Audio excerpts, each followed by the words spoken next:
You're listening to the Grown and Growing Podcast with Sonia and Roberta.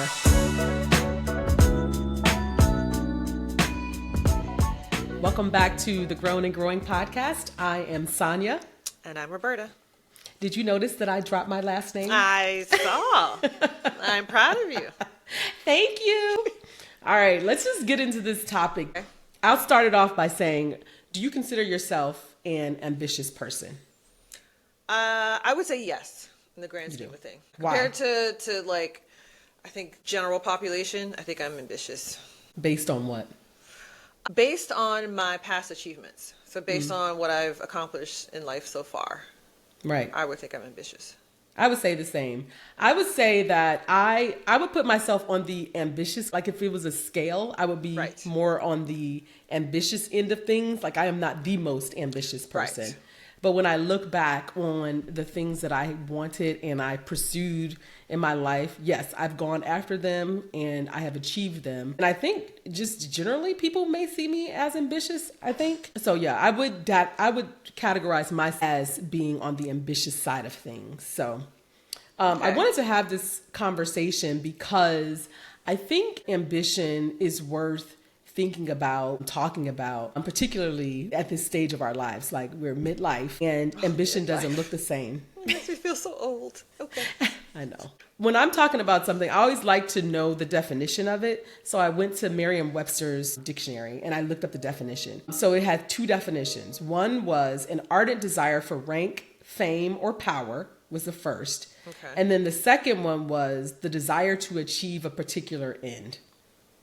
Okay. So I feel like I'm more of the second one, a desire to achieve a particular end. Like, I feel like that's me. I feel like when I think about the ardent desire for rank, fame, or power, I think of Elon Musk or Donald Trump. Or I don't know, it has kind of a negative kind of connotation to it, the first definition. Yes. Well, yeah, and that leads to like the attachments or definitions we put to fame or power or whatever. But yes. Yeah, and maybe that's just my own slant looking at it. Like, I guess it doesn't have to be negative, but I think if you live in the U.S. and what you consider ambitious based on what you see, then I think it would fit that first definition. I wanted to look up, like, where Black women tend to fall on the ambitious scale. Like, I think, particularly coming out of this election and just knowing about Black women overall, my friends, other people that I know, Black women, I just feel in my soul that we are an ambitious being. We're an ambitious group of people. Yeah. And research actually backs that up. So I looked for a few examples where Black women overall are like leading the way, and it kind of shows how ambitious we are. So the first place I looked was around education. So Black women, a higher percentage of Black women are enrolled in college more than any other group, and that's more than Asians, white women, and white men. When you look at career, a study by Lean In, the book Lean In, leanin.org and McKinsey & Co. stated that 48% of women of color, particularly Black, said that they aspire to be top executives in corporations. And that's compared to 37% of white women. So they do not have the desire. That's like half. That's a lot. Mm-hmm. It's like half. But the interesting part of it is the Black women are ambitious, but they don't get the opportunity. Well, okay. It's a story for another day or maybe later on. Yeah. And then in entrepreneurship, according to a 2016 State of Women-Owned Businesses report, Black women are the fastest growing group of entrepreneurs in the United States. So again, that's something I also see. And then the final stat was interesting to me because it talked about the percentage of Black women who are homeowners. And that number I guess it says from 20 to 2021 increased from 32% to 35%. Single female home buyers are most common among Black women. And they represent 27% of all Black home buyers. So of all Black home buyers, 27% are single female home buyers. Does that make sense? It does. It's a lot of home buyers in there. That's right. But of them, that is a significant portion that are single Black women. Mm-hmm. Yeah. And when you compare it to single women in other races, so we top that. So 24% of all Asian home buyers are single, 17% of white buyers, 7% of Hispanics, which I was shocked by that. I thought that would be higher, but yeah. So in all those categories, Black women are outpacing. And even with the election, I mean, this whole 92%. Right. Oh, 92%. Now it's 92% of a very small right. segment of the population. But there is this idea of Black women just being, ambitious, going after it, really driven. So my feeling is really backed up by, research. Right, right. Which then lends me to wonder and think about well, what's driving that ambition? Right. Right. Like, where does all that come from? I mean, the stats, especially the half of the Black women who have a desire to be in a top executive, where does that come from? Yeah. And I'm sure a lot of it comes from a negative space potentially, or it could come from, or it can be seen as a negative trait, both just in general for women, not even talking about just specifically Black women, but just for women, it's seen as a more masculine thing to be ambitious, specifically in your career and want to climb and be an executive. You're called a bitch sometimes, and ruthless and selfish and ignoring your family and not having family values. All those things have been around since a very long time. I would say kind of peaked in the 80s, but for real, yeah. But that's always been a thing. But despite that, I think ambition hasn't really been impacted. I think people are still pushing for it. And then also there's a segment of the population who believe women shouldn't be ambitious in the same way, or career minded or career focused. And you have the pendulum is swinging the other way, and we have this everything about the trad wife and the everything on TikTok with that whole thing. And we're not going to get into that tonight, but it's the craziest thing. I'm the trad wife, this whole trad wife thing. It's so interesting. Is it because people are nosy and they just are in awe of these women who are doing it all? I don't really get the whole trad wife thing. I think so. It's very interesting, and I was just looking at some, think pieces on it and perspectives on it, and it comes from, and I don't disagree with this notion, is that the trad wife comes from a place of privilege. It's because when you see women and doing these things, and it's usually they're cooking stuff from scratch, and it's usually it's overdone, it's just over exaggerated, but you don't see them doing the normal everyday stuff. You don't see them cleaning up and scrubbing toilets and washing clothes and folding laundry. You see them doing this glamorous thing. But even that, if that's the case, and they have 3 hours to make cereal from scratch, that comes from a place of privilege, because they don't have to scrub the toilets and fold the laundry and do everything else. So that's a whole nother thing, but So you're saying the trad wives are really rich women who have the privilege of being of time to do those things. Yeah. Because they're potentially not, they're not working. They're not, doing the thing. And it's interesting that they're so popular, because I think that, it's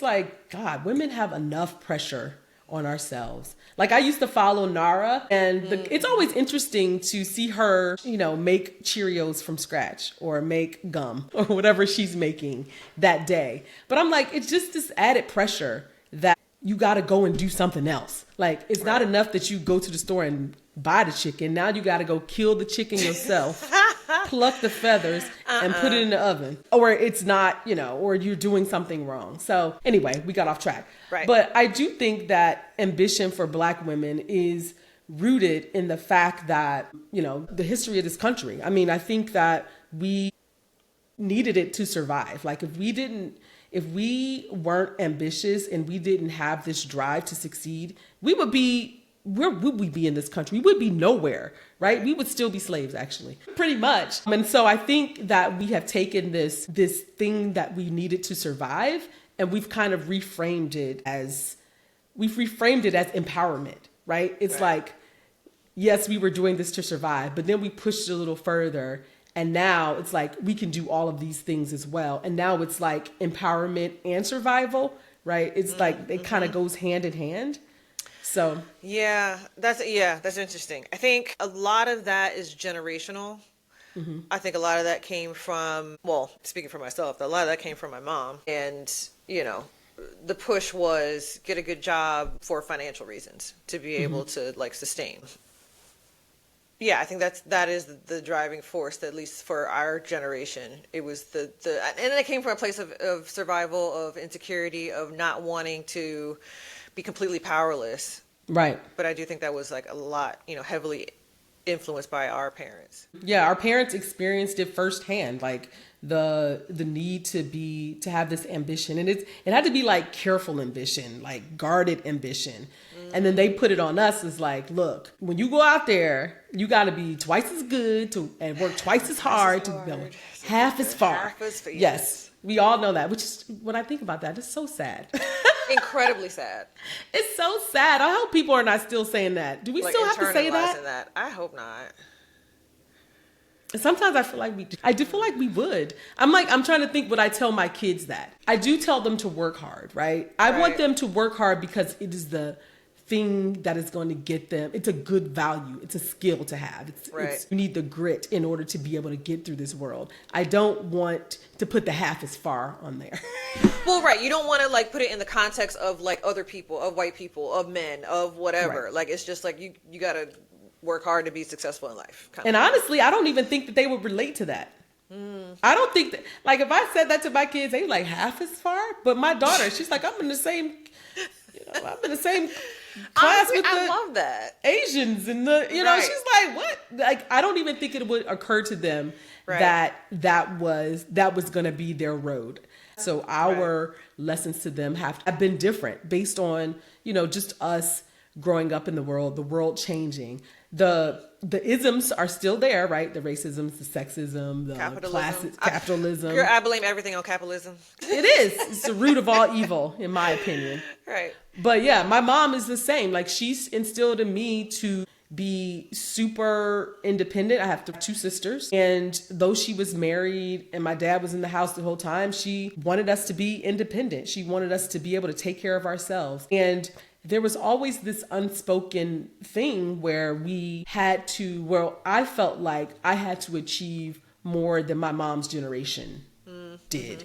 Right? I needed to do a little bit more than what she did. So my mom graduated from college. She was the first person in her family to do so.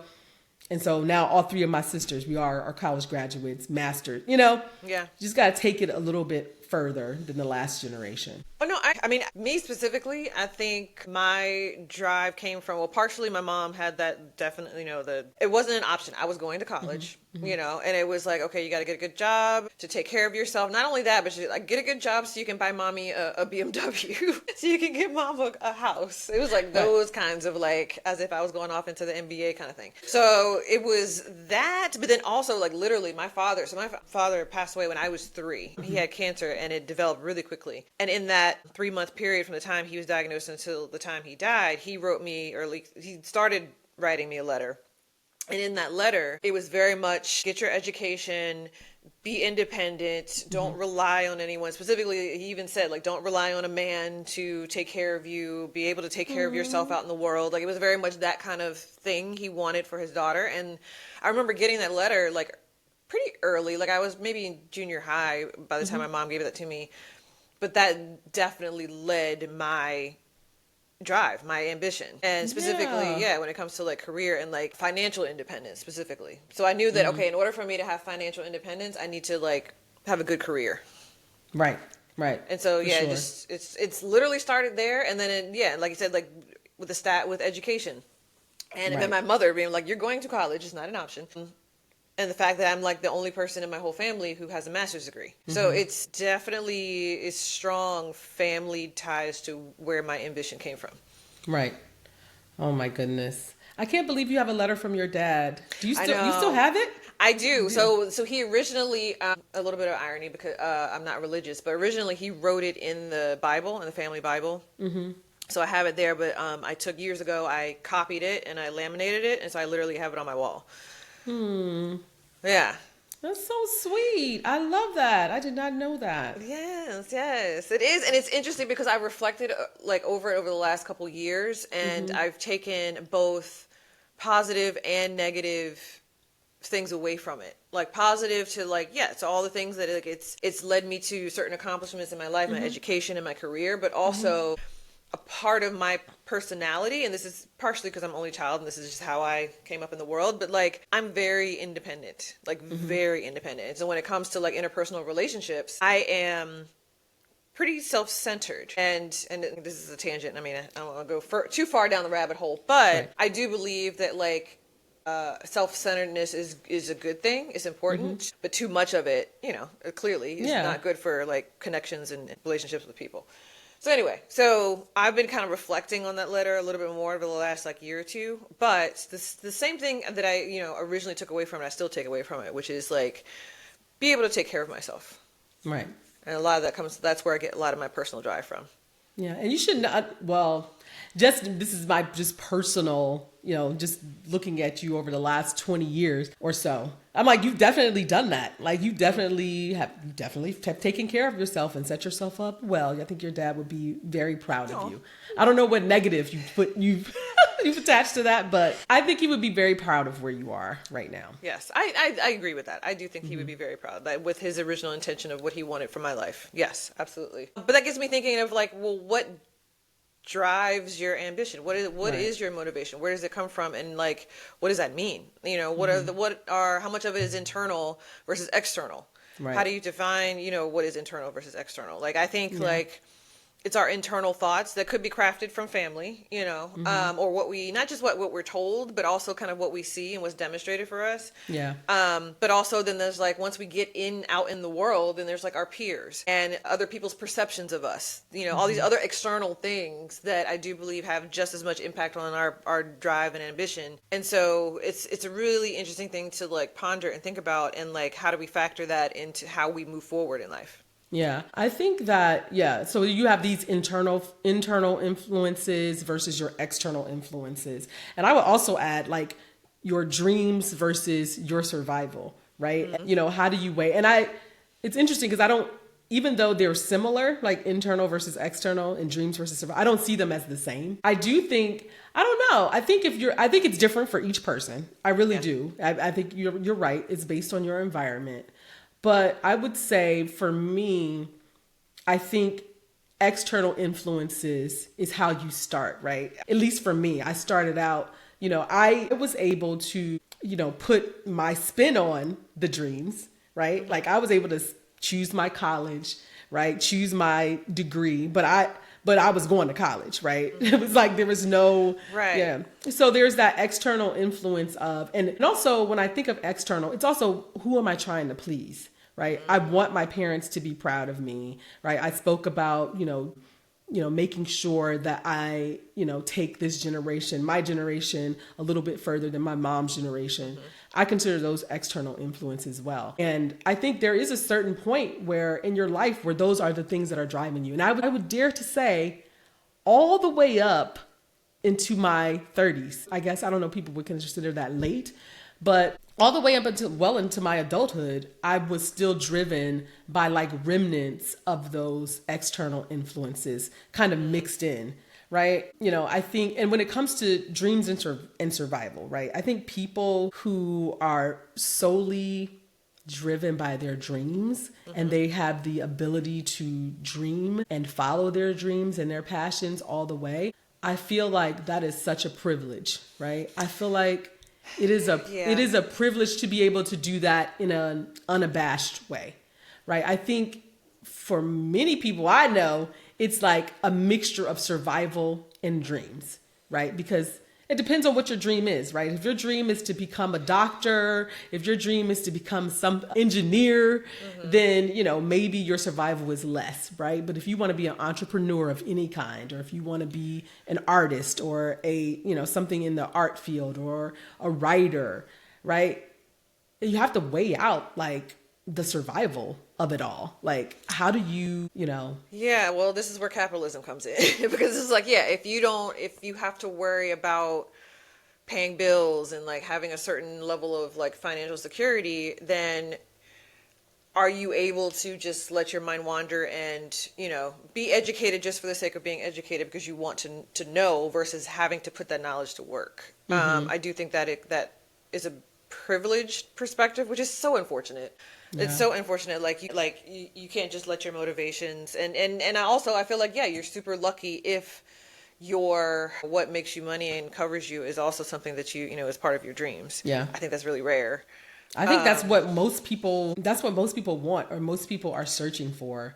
And even if I think about myself now, I am more internally focused, right? And trying to understand, like, this is my dream and what are my dreams and what do I want out of this life? Right. But I still consider the needs of my family. The needs of my family really impact how I live my life, how driven I am, how ambitious I am. I don't feel like if ambition again is on a scale, you're not like at 10 ambition your whole life. I feel like you kind of ebb and flow in and out of being ambitious and not. I know when I first had my kids, I was 32 and 34 or something like that. Look, from 32 to 30, I don't even remember what happened in those years. I have no memory. There was no ambition, right? And I just wanted to get up. Yeah. I just wanted my kids to be healthy, meaning did I not kill them because I left them somewhere, right? I literally lived in a fog. Yeah. I do not remember what I did at work. Don't ask me. I wasn't looking for a promotion. I just want to come in, do the barest minimum to not get fired and go home. Yeah. But then something kicked in after my kids got in school. Then I was like, it was like a click. Then it turned back on. All of a sudden I woke up and I was like, I want more than this cubicle. That's so interesting because it's like, yeah, so then you suspended your natural drive for the sake of these two humans. But it came back, which means, you know, there was something there. There's something innately or something super conditioned that it came back to you. Yeah. And I don't think I suspended it even on purpose. I think if my 28-year-old idealistic self, I would have been doing it all, working mom. You know, I would have been, I didn't anticipate that there would be this downtime. Even though I was still working, right? I still consider it downtime because there was like, look, it was not only that they were my focus. I didn't have the energy. I didn't have the time. I didn't want to. Don't leave me alone. I just want to go to sleep. Look, I didn't want to be, but I do think it does come back. Like the fog does lift when they become more independent and they're not relying on you as much to do things for them. So, you know, but when I came back, I was like, all right, I want a promotion. I need to be doing more. I need to be doing something different. So I think that, you know, it's not linear and it's not one thing, right, when it comes to what drives a person's ambition. Right. And also, I also like to add, it's not wrong either. Like if you're driven by survival, look, that's very noble. That's a very, you got to eat. You need a roof over your head. This country is very hard to live in. They do not make it easy. And if your drive is to put a roof over your head and be safe, I don't feel like there's nothing wrong with that either. Right. It's sad, but it is sad. It is, again, capitalism.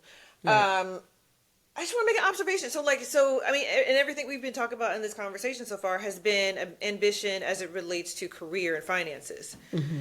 No one really talks about being ambitious as far as like personal happiness and achievement. Mm. So like when you had the period of like you focused on out of survival or whatever of like taking care of your humans, when you came back into like when your drive kicked back in, it wasn't necessarily, oh, I really want to be an artist. I really want to be a painter. It was like, no, I want to get a promotion. Mm-hmm. And so that is just super curious and super interesting to me of like, how, and I don't know if that's just an American thing, I would venture to say right. It is, that like how ambition, how a drive kicks in, and when it kicks in, it's usually in a career focused or financially focused way.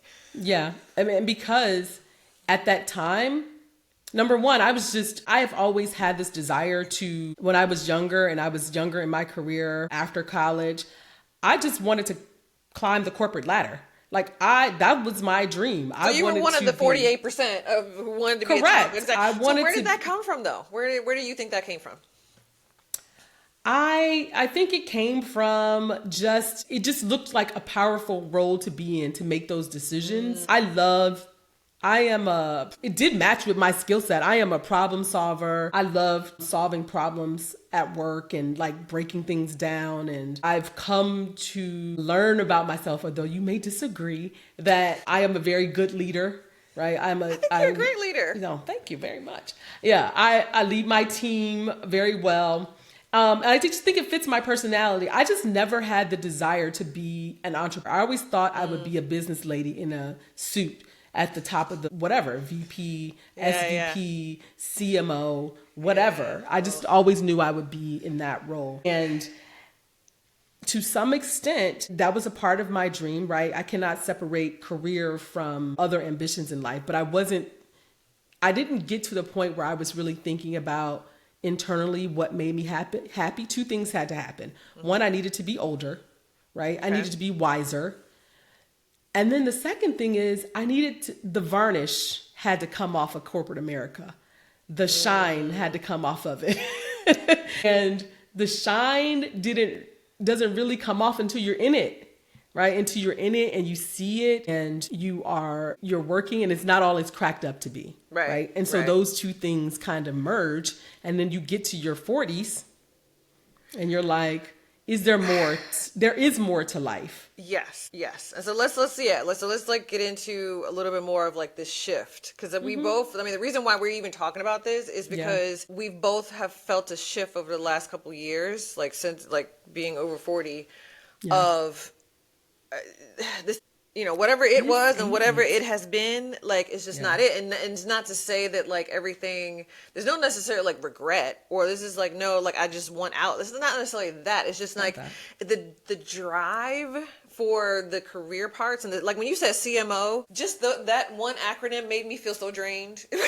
Yeah, Chief Marketing Officer. If people don't know. Yes. But, but look, I have no desire to be a Chief Marketing Officer right now. None. I don't even know if it'll come back. Me too. I used to.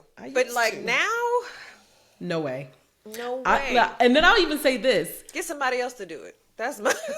Before I started this podcast, and what actually led to this podcast being started is me getting passed over for a VP position that I thought I really wanted. Actually, I didn't really want it, but I wanted the title, right? And that's even interesting. The fact that I was going to take a job that I knew I was going to hate. I knew it from the outset that I was going to hate it, but I wanted the salary and I wanted the title because it would open more different doors for me. That's what I thought. And when I didn't get it, I really had to reevaluate my whole steez. I was working with a coach and she just asked me this simple question, like, what do you really want? We always talk about this VP position, but what else do you want? Right. And that led me down that led me here, honestly. Right. And it's not to say this is a means to an end. You know, I always say, I don't know if this is the thing or the thing that leads to the thing. I just know this is where I am right now. Right. I think, well, a lot of that whole like CMO and the VP, a lot of that, if I'm being really honest, was about external validation. Like if somebody were to, you know, if I introduce myself and I say, I'm the VP of blah, blah, blah, blah, blah, then people will have a baseline of, oh, she must be smart. Oh, people must take her seriously. Oh, respect. Yes. And the older I get, the more I just have that validation like baked in or from other parts of my life where I don't need that from my career. I don't need that from a title in my career. And so that has, you know, impacted the drive to get the title, to get the thing and like all the things. Because first of all, it's a lot of work. And I'm not of work. Afraid of work. That's not it. It's not even the work that you like doing. It's the politics. Okay? It's the politics. It's the negotiation that you have to do. It's not even the work. Because if it was honestly the work, right, I would be cool with it. But it's not. There's so many. Yeah. I don't want their problems. I don't want their problems. Nope. I don't.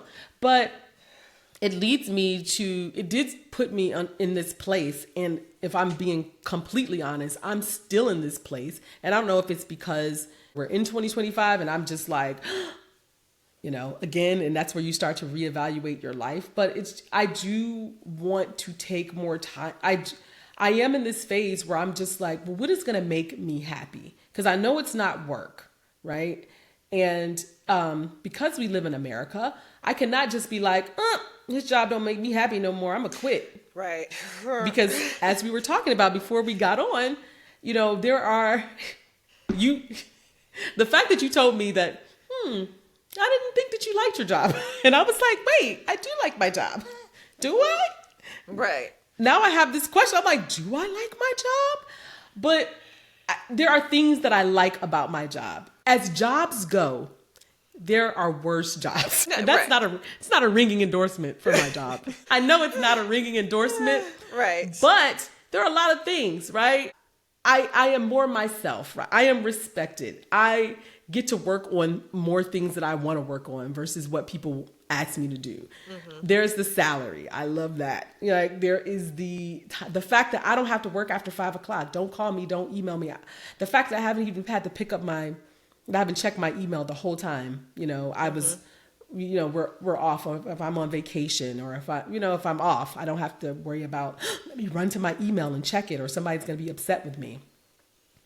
Those things mean something to me right now. It means that I can do this podcast. It means that I can be more present for my, newly teenage kids. Mm-hmm. So I think it's me weighing those things that keeps me in my position. Yeah. I know I just said all that, and it's probably more for me than anybody listening, but well, that's important because yeah. Also, to that point, it's something that it's a question to keep asking yourself. Mm-hmm. What is my motivation? Like, what are the things that drive me? What is it that I need from my career or from whatever, the other facets of life? Mm-hmm. These are questions that we should always be asking ourselves and making sure that we have really good answers for. Yeah. And I'm also one of those people who don't think that you need to quit your job to pursue your dreams. I would, in my mind, I want to keep my little good job and also do the things I love. Like, I want to have them both. And I think that, because of the life decisions that I've made, right, to have kids, mm-hmm. to purchase a home, that I kind of need to stay in that. Yeah. That mortgages still due on the first. Right. So I think that in this space that I'm in now, I feel like I can coexist with the two things, right? We can coexist. We can continue to find out what do I want to do? Where do I want to spend my time? What do I want to feel ambitious about? Right now, I am ambitious about, getting this podcast out. I'm ambitious about, learning more about myself and where I want to go, because I do feel like I have so many more years to live, right? And so I have time, but it's urgent. Right. Yeah. No, I think it's part of it is, at least for me, is thinking about what is it that I want to do? How do I want to spend my time, my energy? Mm-hmm. I know you just said, and it's true that we have many more years in front of us. However, life is still short. I think for me personally, mm-hmm. it's about what do I want to do? How do I want to spend my time? But also it's equally, what am I willing to sacrifice? Mm. And I think a lot of it in the last couple of years, and I can pinpoint exactly when it switched, was like what I'm not willing to sacrifice. So when you said before, when you would be on vacation and checking emails, I would do the same thing. Today, I'm not doing it. I'm not sacrificing those moments and that time anymore. Yeah. It's not worth it to me for any VP or any whatever salary. Like, it's not worth it for me. And the thing that happened in my life that really showed that was that my partner, several years ago, Andrew, mm-hmm. the one who ultimately he passed away from cancer. He was a young, vibrant person. He was in his 30s. Mm-hmm. But he was very successful. He spent many years, highly educated. He was a PhD. He has PhD in education. He worked in education policy. Spent all this time and effort and had a passion for this thing. Mm-hmm. And then he was gone. This thing, cancer happened, and all of that was gone. Mm-hmm. And that really, really made me realize that this time, whatever we're doing now and however we decide to place our energy and our time really matters more than getting even if I still, needed the validation from a VP title, that's still not as important as all the things that I really deem as, the connections and the things and, family and friends and all the things and traveling and whatever it is, way more important. And so ever since that part, that was a part of shifting. Yeah. I was like, no, I'm not willing to sacrifice those things. And so it's really been hard for me because it wasn't a natural progression. Right. It was like, but so it's been hard for me to reconcile because it's like, I still have those like external influences. I still have like, I look at my peers and they still have that like high level of drive and ambition, and they're still getting promotions and they're still doing the things, and I'm happy for them. Absolutely happy for them. That's what they want to do and how they want to spend their time and energy. I will actually support them and help them get there. But like, I also have this thing in the back of my mind, like, ooh, are they judging me because I'm not progressing as fast, or I'm not, like even this last position, like at one point in my career, I have been a VP. Right now, I'm a senior director. I'm okay with that, but there's a little small part of me that's just like, are people judging me because, I took a lower title, or I'm, not VP, or I'm at this age, and like, there's like 35-year-olds who are senior directors. Right. I do find myself get caught up in that. But then I also look at like, do I really want to do all the things that are required? Do I want to do the things that are required? Yeah. And I was like, no, I don't want to do that. So I'm similar to you. I still have that nudge of like, girl, should I be leading my own department? Should I be the leader? I should be the leader. You have the skills, you have the know-how, you have the ability, but why aren't you? Right? There is this nudge in me that's like, ooh, you should still be doing that. You should still be going after that. I will be lying if I said it didn't hit me sometimes. But the overwhelming feeling that I feel most times is I want to find out other ththings that drive me. I want to put my attention on other things that really fill me. And and maybe a different company would be different, right? The culture would be different. The opportunities would be different. The work would be different. But at the end of the day, I feel like it always ends up being the same. It always ends up still feeling like a job, which, as you alluded to, feels empty. And you brought up the idea of having a job that is mission driven. I'm like, I work in healthcare. It's pretty mission driven, but it's also very corporate. Right. And so, a lot of that, I think that shine can come up. It's noble and it's important work, but I definitely think that sometimes it's not all it's cracked up to be. And yeah. It's really not. Like, even like the role that I'm in now, so I just took a new job. I went from corporate reputation PR consulting to working for, a nonprofit. And with that shift and change, took a huge pay cut, like probably comparable to some people's salaries. You did. I did. And I get from on paper, that kind of made me nervous. But like ultimately, like I knew like what the salary that I have, I can live off that. I'll be fine. It's enough, right? It's more than enough. I mean, in DC, I don't know. It's expensive city. Right. But no, it is enough. It is completely enough. But there was like a thing. I was like, oh, should I be taking a step back? Should I just keep pushing and pushing and pushing? No. And I'll tell you. Ooh, go ahead. No. I was just saying, like, being able to emphatically answer that for yourself is incredibly important, and it's incredibly satisfying. Yeah. To be able to ask yourself, like, is this good enough? Does this sit well with my soul? Right. And being able to emphatically answer that question, I think that is what we should be like striving for, honestly. Yeah. I mean, you mentioned that word enough, and I'm like, you're so right. Like, to be able to, evaluating what is enough in life. And once you decide, like, is this enough?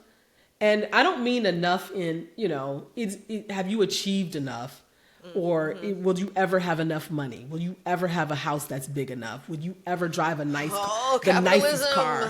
Like, when is it enough? And I do think that I've come to the conclusion that I'm like, I have enough right now.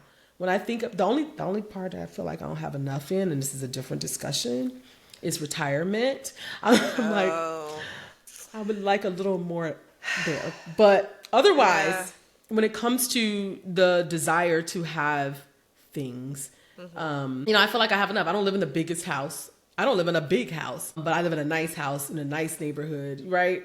I don't drive the nicest car, but I drive a nice car. And so for me, these things are enough for me right now. And it's enough for my So, it's funny because I was just wondering, I'm like, what would the Instagram, entrepreneurship pushers think about? Think about this conversation, Roberta. They would call. What would Rachel Rogers think about this? The biggest slackers, the biggest whatever. Oh, whatever. So for the people who feel like us, I'm like, you're not alone. But if you do, and look, if you want to be an entrepreneur, grind till you grind, get the biggest, get the most. Everybody should do it. I feel like that's what you should be doing. Don't listen to me and Roberta. And the thing is, is I'm not saying that a drive or ambition, again, within the context of career, is bad. It's just, you got to be very conscious of how much energy it's taking from your soul, from your life. Yeah. And also, what is it? Because when I think about my friend, she started real estate. She loves it. It fits her. I mean, she went through a lot of jobs, and this is the job that fits her the most. It's where she's the happiest. And I think because she's the happiest and because she's good at it, and it just so happens to be her work, she's driven by that. It drives her, and she is motivated to, grow her business. And I feel like if you found the thing, if you're lucky enough to find the thing that drives you and pays you, right, then. So that sparks an interesting piece, and it's something we mentioned earlier. Is just are we less ambitious now, or are we just tired? I don't know, but I mean, tired in what context? Tired of the bullshit, or tired of all the above? Or tired. So we've been working, we've been in the workforce for 20, 25 years. That's a long time. I think it's closer to 30, Roberta. Is it? Actually, yeah, because I'm thinking post education. But if I actually take into consideration that I have had some sort of job since I was 14 years old. Oh God. Dang. Right. Yeah. Then 30 years.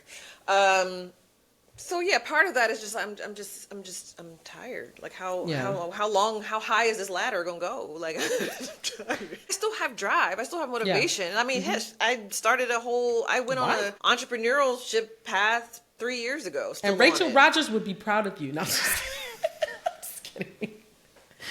And so, that tells me I still have some drive, still some motivation. But, yeah. So it's not just about being tired. I think it is part of what you said, tired of the bullshit, tired of maybe it's just corporate. Yeah. Or maybe you're just tired of the rat race, right? Living in this country is a rat race, and you have to be very conscious about separating yourself from that. And it's not easy, because they don't make it easy, because your healthcare is tied to your job, and your ability to provide for your family is tied to your job. And so it is not easy to disconnect from that. But I think mentally, if you can do that for yourself, then I think you're in a good place. And I do think there's something to being, for people who say, I'm not ambitious, right? Really evaluate why you're not ambitious, right? Is it because you work in a place that's draining you and you don't have time to dream? You don't have time to think and think of a life, or have hobbies, or have other things that fill your cup? Yeah, I would be less ambitious. You could be less ambitious. And also, you could just be in a phase in your life where you're just not ambitious, where you're comfortable where you are. I don't think the opposite of ambition is complacency or laziness or anything laziness. Yeah. I don't think that's the opposite. And I do think there are periods in your life where we're a different approach. Yeah. And it's not always pedal to the metal. Yeah. Foot on the gas. Right? It's not always that. And I think we just have to kind of ebb and flow as we go. And to your earlier point, figure out what is enough for you, and then go in that, follow that direction. Right? Yeah. And I'm still I'm still in that place where I'm still trying to figure out what I want to do with myself. Right? That's the growing part. We're grown. We're still growing. We're still growing. But clearly, we're still growing. We're still growing. And so that actually is a good segue to our challenge. Yes. Our growing challenge for our listeners. The one thing we want you to do kind of related to ambition. And I guess this is easy. This is we've done in this conversation is evaluate what is driving your ambition, right? What is really driving you to do the things that you do? Yes. Is it something internal? Is it external? Is it survival? Is it your dreams? Is there some sort of validation that you're seeking? Like, is it validation? Yeah. Yeah. So kind of sit with that. And this is a good time to do that and kind of sit with yourself and really think about that. And I would say anytime is a good time. Anytime. Anytime is a good even time. If you're listening to this in July, anytime is a good time to sit with what is driving you down that road. Yeah. And ultimately, what is driving your ambition, and does it make you happy? Does it fill you? So. Aw. I love this conversation. Oh, it's good. Gives me a lot to think about. Me too. We haven't figured it out, which is... No, that's fine. Why it's called growing and growing. That is the point of life. It is not to get to a certain... Because if I get to a certain point and I have all the answers, then what else am I going to do? Tell everybody else. Your job is to share the answers, Roberta. The job. Okay. Who's going to pay me for that? Anyway. All right, guys. Thank you, guys, for listening. Please make sure you're following us on social, on IG, and on Facebook at Grown and Growing Podcast. You can watch this live, unedited episode on YouTube at Grown and Growing Podcast. Please share the podcast. Leave us a positive review. We only want to hear the positives. If you have a negative, you can email it. But you got to go find the email. Leave us a positive review on Apple or on Spotify. And thank you so much for listening. Yes, thank you. And we'll see you next time.